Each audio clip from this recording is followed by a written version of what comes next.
자, 경기 광명, 서울 금천 일대에서 KT통신 이용자들이죠. 소액 결제 피해가 발생했다는 소식 전해드렸었는데 전국에서 비슷한 방식으로 당하는 피해자들이 늘고 있다고 합니다. 이뿐만 아니라 이게 이제 앱이 저절로 열리는 등 휴대폰 이상 현상, 이것도 지금 감지가 되고 있다고요? 네, 그렇습니다. 그러니까 해커가 소액 결제에 의해서 휴대전화의 다른 기능에도 영향을 미친 게 아니냐, 이런 의문이 지금 제기되고 있는 상황인데요. 네. 예를 들자면 지금 40대 여성 A씨 같은 경우는 휴대전화에 어머니 자택의 이 공동현관 출입문을 원격으로 열 수 있는 기능이 탑재되어 있는 앱을 설치했다고 합니다. 예. 그런데 새벽에 자고 있는 상황에서 갑자기 해당 앱이 정상 작동 중이라는 이 알람이 떴다는 거예요. 이전에는 이런 알람이 뜬 적이 없었다고 합니다.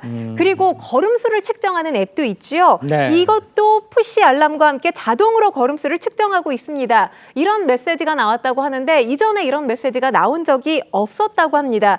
그러니까 누군가 이 유출된 개인정보를 활용해서 본인의 앱을 열어본 게 아니냐, 이렇게 지금 의구심을 품을 수밖에 없는 상황인데 예. 아직까지 이 관련해서 해킹의 어떤 범위, 양상이 불분명한 상황입니다. 그렇기 때문에 이용자들의 불만, 이용자들의 불안감 쉽게 가라앉지 않을 것으로 보입니다. 그러니까요. 이 불안은 계속되고 있고 또 어떻게 될지 모르잖아요. 그래서 더욱 불안할 것 같은데 불안감이 커지는 상황인데 KT에서는 뭐 대책을 마련하고 있는 겁니까? 내놓은 게 있어요? 일단 대책으로 크게 세 가지 방법을 마련한 것으로 알려졌는데요. 예. 첫 번째 방법은 기본 한도 차단으로 소액 결제 한도를 최소화할 수 있게 방법을 지금 강구하고 있는 것으로 알려졌고요. 두 번째는 강화된 보안 차단으로 2차 인증, 그러니까 생체 인증 같은 방법을 추가하는 방법을 목소리를 냈습니다. 네네. 또 세 번째는 소액 결제 원천 차단으로 아예 소액 결제 서비스를 차단하는 방식인데 이 원천 차단 KT 고객센터에서 신청이 가능합니다. 예. 신청을 하게 되면 영구 차단돼서 피해를 막을 수 있다는 게 지금 KT의 입장인데